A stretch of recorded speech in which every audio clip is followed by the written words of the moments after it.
Greetings everyone and welcome to Unity of Tempe. This is Reverend Dr. Mitzi, Lynton. And actually I'm re-recording this message on Monday morning because we had a camera malfunction yesterday. So you're just going to get the audio and there will be some images that will pop up on the screen as well. Anyways, last week in our playlist for the Soul series, we stood together on a bridge over troubled water, a place of comfort and spiritual companionship in uncertain times. And today we move into deeper waters with a song that's almost part of our cultural DNA. And you may embrace this song, you may tune it out, you may wrestle with it. But one thing I'm sure of, you know it. And so this is continuing our playlist for the Soul series, and we are on track 3. And today we journey into Amazing Grace, not only through its lyrics, but also through the layered and contradictory backstory of its author, John Newton. So through the lens of Unity philosophy, we'll look at how spiritual growth can emerge from even the most conflicted lives. And we'll explore how awareness, choice, and a shifting consciousness can lead us toward a deeper understanding of who we are and who we're becoming. So some backstory about John Newton.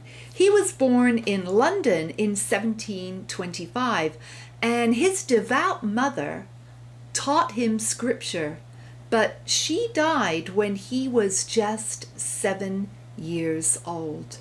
And when he was just 11, he began sailing with his stern father, a merchant ship captain, joining 5 sea voyages over 6 years. Now this gave him a vigorous education in seamanship, but it exposed him to harsh conditions and salty company. Prone to troublemaking, he was 18 when he was forced into the Royal Navy. He was, as they used to say in those days, press-ganged into the Royal Navy. And he became a midshipman aboard the HMS Harwich. When he tried to desert, he received a flogging in front of all of his crew members, and his rank was reduced. He was transferred to the Pegasus, which was a slave ship that carried goods to Africa and traded them for slaves to be shipped to the colonies in the Caribbean and North America. Newton did not get along with the crew. And in fact, they hated him so much that they sold him to a British slave trader whose wife soon became his master and who abused and mistreated him for 3 years. She kept him as a slave, and so the slave trader became the slave. Talk about irony. Now in 1748, Newton was rescued and he boarded the Greyhound, not the Greyhound bus, of course, but the Greyhound ship to return to England. But a violent storm off the coast of Ireland almost sank the ship. And Newton, well, he was really terrified by this storm, and he feared he was going to die. And he cried out to God to be saved. He made one of those, probably those plea bargain prayers that we all have probably done at times. Oh God, get me out of this jam, get me out of this, and I will do anything. I'll change my ways, I'll do anything. And he did survive, and he later remarked that this was the beginning of his spiritual awakening. However, the storm that almost took his life did not turn him away from the slave trade. It awakened his spirit, but not his conscience. He went on to captain 3 slave ships between 1750 and 1754, transporting hundreds of souls in unimaginably horrific conditions. Well, why did he continue after he'd had this spiritual awakening or transformation? Well, from a metaphysical perspective, the answer lies in the nature of transformation itself, because it rarely happens in an instant.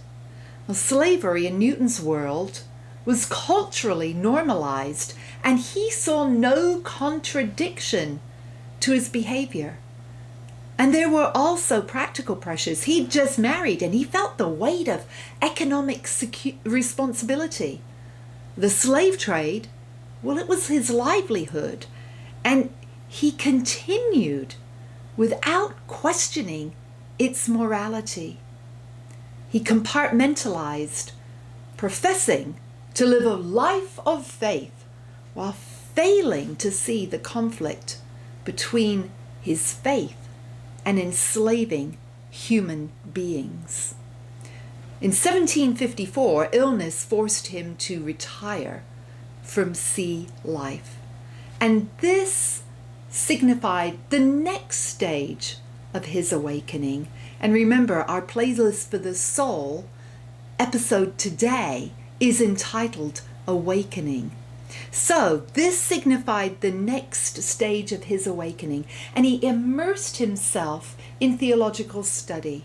And 10 years later, he became an Anglican priest in England. And he began preaching and writing hymns, yet he still remained silent about his previous occupation. In 1773, he wrote Amazing Grace to accompany a New Year's Day sermon. And the hymn spoke to his personal journey from spiritual blindness to awakening. But again, it stopped short of acknowledging the damage he had done through his role in the slave trade. His public renunciation of slavery and the harm he had caused didn't come until 1788. 40 years after the storm at sea, where he had cried out to God to spare his life. Yes, you heard that right. 40 years after the storm at sea. His confession of involvement came when he published Thoughts upon the African Slave Trade. Newton wrote, "It will always be a subject of humiliating reflection to me that I was once an active instrument in a business at which my heart now shudders." Later, he became a mentor to William Wilberforce, a member of Parliament whose leadership helped bring about the abolition of the slave trade in Britain. From a metaphysical perspective, Newton's journey is one from shadow to light. But as we've discussed and as you've heard, his transformation certainly was not sudden. It unfolded in layers over many decades.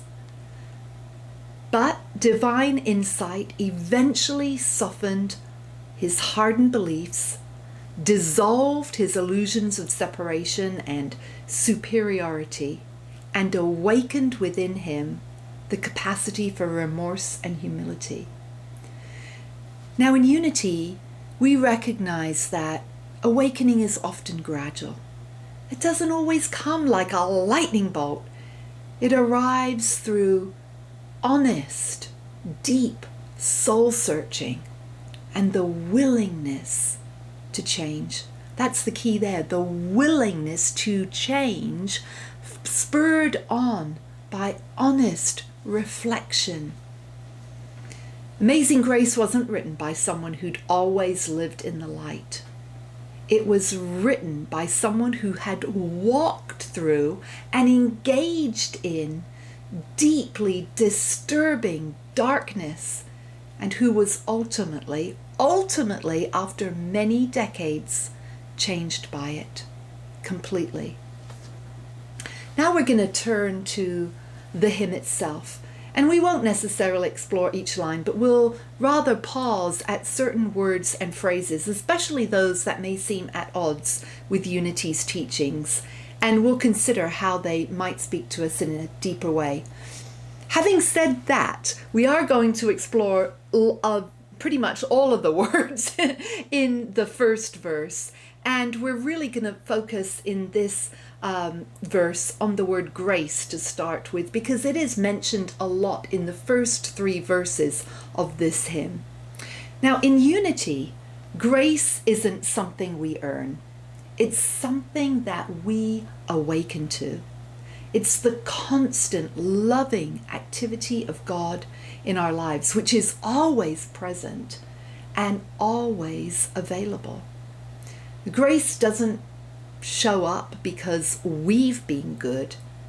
It's there because God, the divine intelligence within us, is good. It's not a reward, it's a reminder that we are already held in divine love, even when we forget. It's the recognition of our oneness with the divine and the effortless flow of good and support that comes from Spirit. Now we're going to go to a line which can be disconcerting for many of us in Unity and in the New Thought movement in general. The line or the words are, "Saved a wretch like me." Now, when I was delivering this message in service yesterday, many of the people there nodded at that line, and several came up to me afterwards saying, "Yes, that is the line that has always troubled me in this song, in this hymn." In fact, I have been in churches where that word has actually been changed from wretch to soul and some other creative things. And why is this? Well, it's because in Unity, we don't view ourselves as wretches or inherently sinful. Instead, we understand that any sense of unworthiness comes from forgetting or ignoring our divine nature. Grace awakens us to who we've always been, whole, beloved, and innately connected to Spirit. "I once was lost, but now am found, was blind, but now I see," represents the journey of spiritual awakening. To be found is to remember our oneness with God. To see is to perceive with spiritual clarity, recognizing the divine within ourselves and others. In this context, the hymn becomes not a song of brokenness, but a celebration of transformation. On to the next verse. "'Twas grace that taught my heart to fear, and grace my fears relieved. How precious did that grace appear, the hour I first believed." Again, a lot of mention of grace here. Unity teaches us to choose what over fear? Love over fear. And it invites us to think about fear in a different way. And it's like when not the fear of being punished, but rather the feeling of awe that we can get when we look out at the stars on a clear night, when you've imagined yourself somewhere where the sky is really clear and you go out and you look at the majesty in the sky and you see all those stars and you recognize the incredible awesomeness of nature, of the universe, and the smallness of you. Or likewise, when you look out at huge mountains and you think, those have been there for eons, and here I am, just a figment here, just a tiny blip on the radar. But you recognize the humbling realization of how incredible the universe is and of divine presence. How small you are, how infinite, how incredible the universe is. Grace is the power that brings this realization to life. It's the moment that you stop feeling separate and anxious and start feeling at peace and connected. Grace doesn't take away the fear of the unknown by making you feel small. It dissolves that fear by reminding you that you are a part of everything. The hour I first believed is the moment that you first recognized the divine presence within yourself, and it revealed you to yourself. It showed you the truth of who you are, a powerful, loving, and connected being. On to the next verse. A couple of graces in here too. Though many dangers, toils, and snares I have already come, 'tis grace that brought me safe thus far, and grace will lead me home. Well, this acknowledges the human experience of struggle. Each and every one of us has experienced struggle in our lives. Now, in Unity, we don't see these struggles as punishments or tests from some supreme being. No. We see them as part of the soul's unfolding, opportunities for deeper awareness. In Unity, home is the return to spiritual consciousness. It's not a place, but a state of being, peaceful, whole, and rooted in divine identity. When we join together, when we listen to messages, spiritual messages, when we come to Unity of Tempe, whether we're coming in person or we are listening online or watching online, we're coming home to be in a community that is reminding us to always go to our spiritual higher consciousness, rooted in our divine identity. And on to the next verse. The Lord has promised good to me, his word my hope secures. He will my soul and portion be as long as life endures. Now in Unity, the Lord is the indwelling presence, the divine principle of good active in our lives. And the promise is not a future reward, but the spiritual law of cause and effect. Some of us would like to see that spiritual law of cause and effect playing out within some people and some leaderships right now. We would like to see that happen right now. And the truth is, we know that law of cause and effect and karma does have its place. We may not see it in our experience, but it does nevertheless happen. As we align with truth, good naturally unfolds. Metaphysically, the word is the expression of divine mind. Our thoughts and desires, spoken with faith, shape our reality.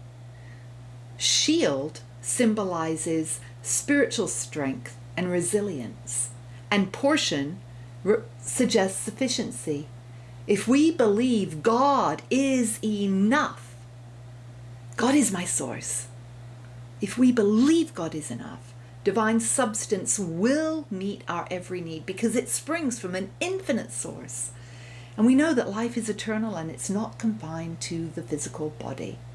And that really gets taken up in the next verse, which is, yea, when this flesh and heart shall fail, and mortal life shall cease, I shall possess within the veil a life of joy and peace. We know that our bodies are just temporary vehicles for the soul. We're just visiting this planet for a short time.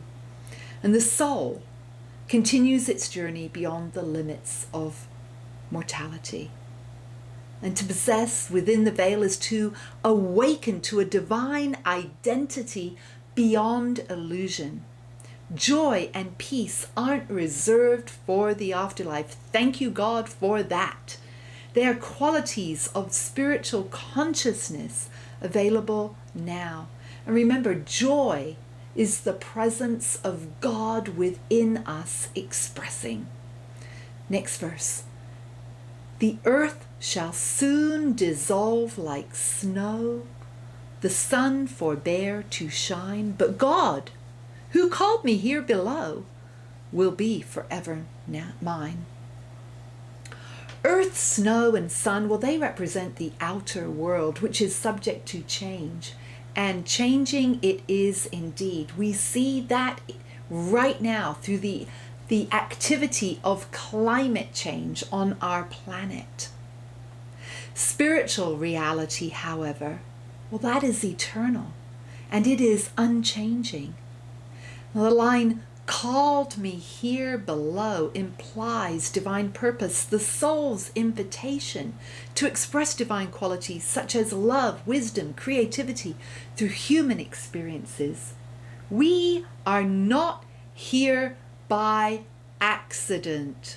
We are here to awaken, here to live the qualities of spirit. Yes, called me here below. My goodness, some of us are saying, why? Why did I choose to come at this time, this very time?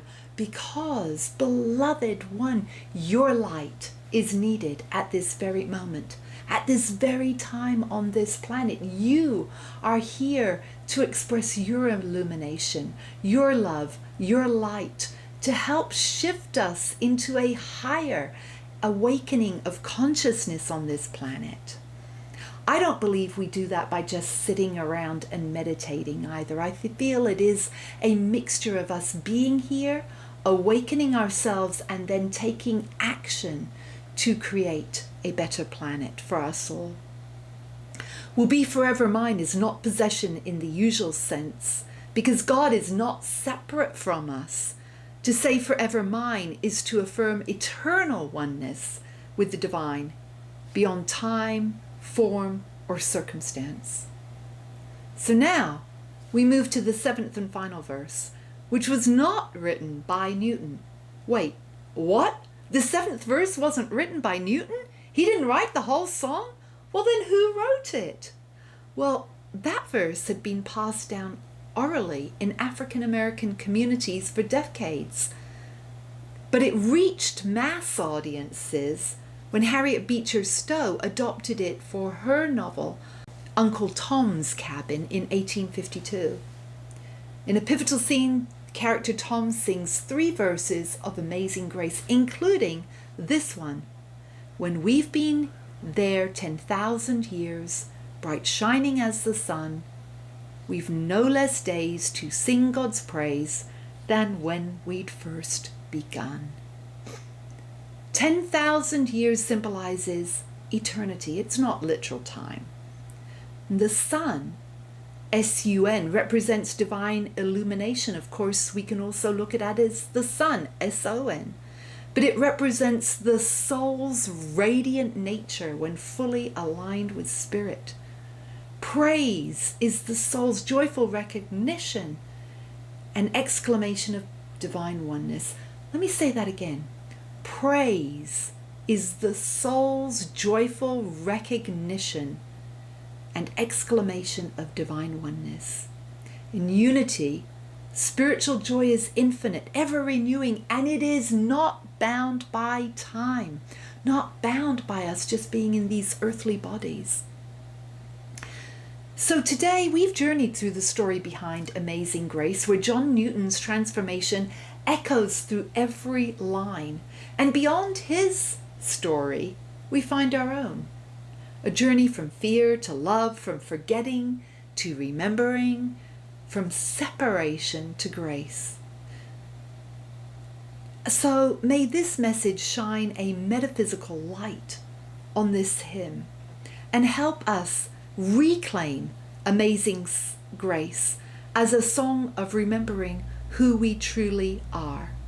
And I did ask if that was so for people who were in live attendance yesterday when I read this message, when I gave this message. And people raised their hand, and actually several people came up to me afterwards and said, that really helped me, because this song has always been a little bit troubling for me, exactly in the parts that you pointed out, particularly in the first verse. And several people said, yes, now I can hear this song in a new light. And so now, as you, beloved ones, listen to this song, I encourage you to let it be a meditation, a sacred invitation to feel the presence of divine love, and to rest in the assurance that your journey is ever unfolding in amazing grace.